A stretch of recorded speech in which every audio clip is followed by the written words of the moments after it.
It's not nice to eavesdrop, but it's fun.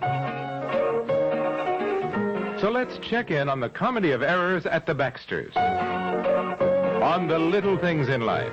Brought to you by Ban Roll-On, America's leading roll-on antiperspirant. Do you think all antiperspirants are basically the same? Well, Ban Roll-On antiperspirant may just change your mind. Take effectiveness, for instance. Tests have shown that Ban Roll-On antiperspirant will actually help stop wetness better than most leading sprays. Make your own test soon. Pick up a bottle of Ban Roll-On, and you may discover what we've shown in tests. Ban Roll-On antiperspirant, proof that not all antiperspirants are created equal. Every woman likes to know she's the best she can be, so take a little time out for yourself, your looks, and especially for great-looking hair. Great-looking hair comes easily with Natural Wear Miss Clairol hair color. Choose from 2 personal formulas. Shampoo formula, our conditioning formula, is the easy way to get fresh, young color. Extra rich cream formula is the one hairdressers use, because no laboratory today has found a better way to cover gray. Shampoo formula or cream formula, try Natural Wear Miss Clairol to know you're the best you can be.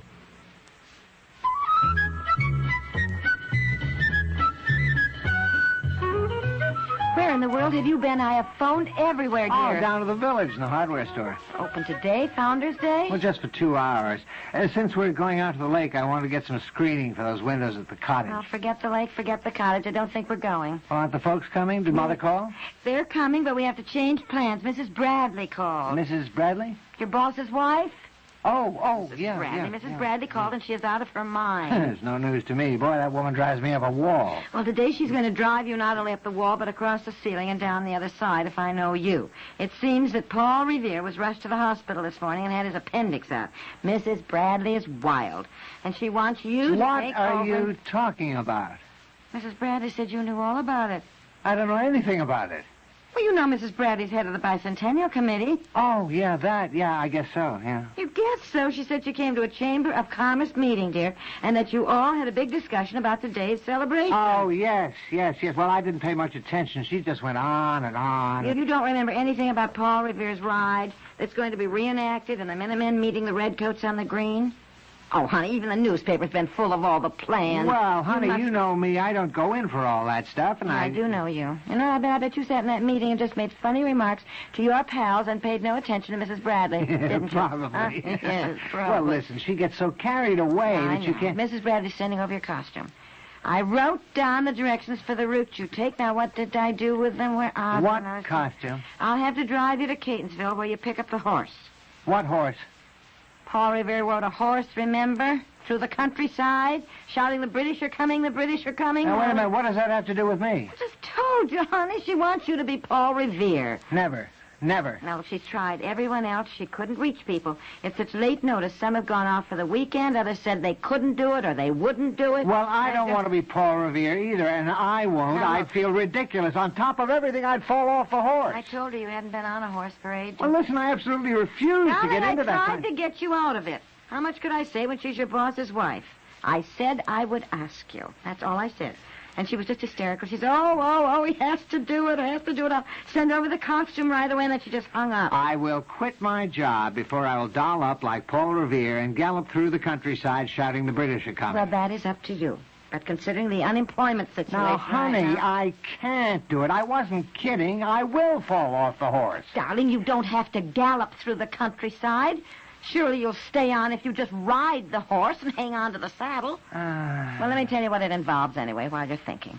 You start at Catonsville, ride to Whitman Corners, then pick up the old canal path right into Houston Park where the Minutemen will be assembled on the green. Now, you know where the old canal path is? No. Well, Mrs. Bradley's sending a map of the route, too. Oh, good heavens, don't get lost. You know what the local newspaper would do with that? Paul Revere lost, British win war, something cute like that. I don't see why Mrs. Bradley picks on me. Well, I knew there was something. It's a rule of the Bicentennial Committee that Paul Revere has to be someone whose ancestors actually fought in Lexington. At the meeting, she said she asked who had revolutionary ancestors, and you raised your hand. What? Did you? Did you? Yes. Well? Yes, I did. Yes. Sure. Well, this is typical, dear. One of your funny little jokes that backfired then. Well, call her up, admit it, and just See what she says. I did have an ancestor who fought at Lexington. You did? But you never told me that. Really? Never. You never I told must me that. have. Never. I No, you used to didn't. get so sick and tired of my Aunt Ruth boasting about it all the time. Well, maybe I didn't tell you. But that's exciting, huh? Well, there's the car stopping out in front. Must be somebody with a costume. Yes, it is. Yes, it is. There's your costume. Well, you'll have to make up your mind fast, dear. Oh, honey, your parents would be so proud of you. Not if I fall off the horse. Oh, you're not going to fall off the horse. You'll get your picture in the paper. You'll be interviewed since your ancestor did fight at Lexington. I think it is your patriotic duty, and I would be really very proud of you, honey. Well, if you put it that way. That's your costume. Now, Paul Revere, you get upstairs, shower and shave, and get your clothes on before the British arrive ahead of you.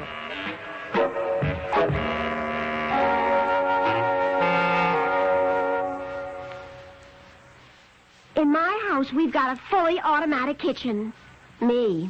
And the worst job I've got to do is scrape and scrub that dirty oven. Well, there's a different way to clean your oven that's less work. The overnight way, with Mr. Muscle. Promises, promises. It's true. With Mr. Muscle, you just spray it on at night, and while you sleep, its self-scouring foam lifts up the grease and grime. That's a good idea. So next morning, you just wipe clean. You know, I've got a feeling that Mr. Muscle's going to be a good man to wake up to.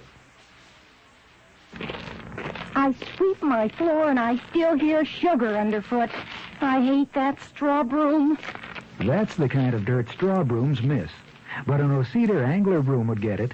Angler bristles are cut on an angle to keep more tips on the floor, and the tips are closer together. O-Cedar angler gets the dirt other brooms miss. O-Cedar makes your life easier. What do you hear from your floor? Not a sound. O-Cedar makes your life easier.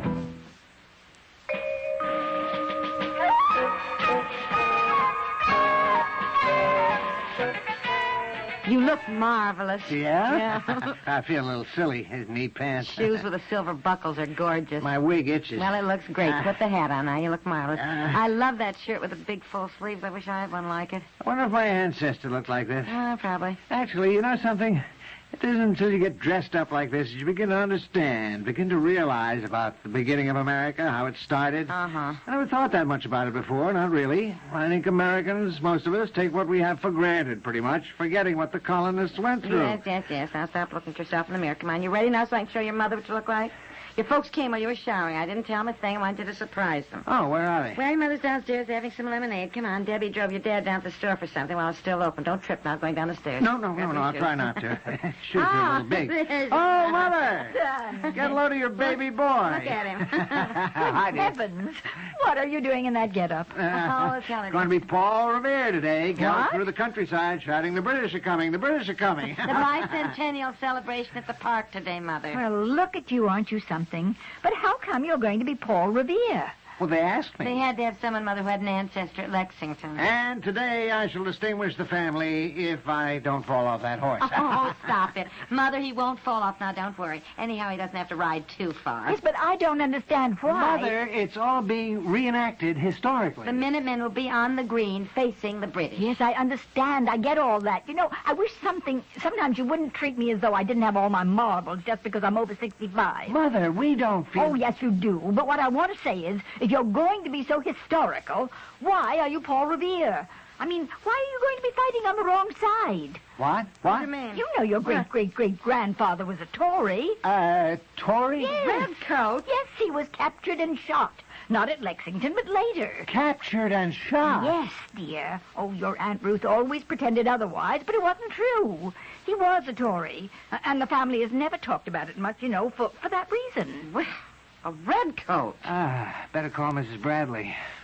Well, if you don't say anything, she'll never know the difference. Now, No, I can't do that, no. She won't know the difference, and it is so... I don't now- care. I can't do it. I'd feel like a spy. Oh, for heaven's sakes, darling, a spy. Well, a traitor, then. Yes, I would. Masquerading as Paul Revere when underneath I'm a redcoat, loyal to King George. Oh, and it's been so long ago, it doesn't matter now. Well, it's the whole point of the bicentennial. An hour ago, you didn't care about the bicentennial. Well, I do now. I mean, I care enough not to betray my country. Betray your country. country? Which country? England or America? I don't know. What are you talking about, dear? How come that guy was a redcoat and you never told me, Mother? Well, I thought I did tell you after you grew up, but your Aunt Ruth always felt it should be a secret. Didn't he understand what the colonies were fighting for? Liberty, freedom, no taxation without Well, representation? he came from England. I suppose his family was still back there. He was a soldier. It was his duty to be loyal to King George. Well, look, let's not fight the revolution all over again. Now, we've got this Mrs. Bradley. I forgot to call her back and say that you'll do Well, it. I can't do it now. Well, you'll have to do it. Hello? Hello? Mrs. Yes, the costume came, dear, and he's... What? Drummer boy came down, I can't understand. Chicken pox? Hey, let me have the phone. I'll explain to her exactly Mrs. why I Bradley, can't... don't worry. I'm sure everything is going to go fine now. Don't cry. I'm sure it will... Yes, we'll be there. Goodbye, Mrs. Bradley. Here we go. Don't hang up. She hung up. She was absolutely hysterical. Now, everything has gone wrong for that woman. Somebody has misplaced the rifles. The British have collected in the wrong park. Nobody can find the Elks drum corps for the parade. I could not tell her that you wouldn't do it. Where's your mother? She's mad. She went outside to tell Dad all about Well, it. apologize to her. And then let's get to Catonsville. You're due on the green at 11:35, at which time they'll fire the shot heard round the world. If they can find the rifles, I guess. Redcoat. Oh, I dressed up like Paul Revere. I do feel like a spy. Oh, honey, well, don't tell anyone. Look at it this way. As Paul Revere, you're making up for your great-great-great-grandfather. You are loyal to the colonies. Hey, you're right. All right, come on. Oh, boy. I hope I stay on the horse.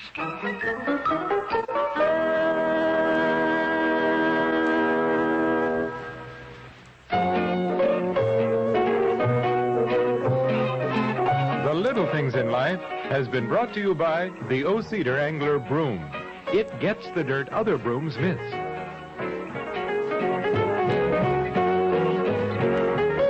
This is the Serial Network.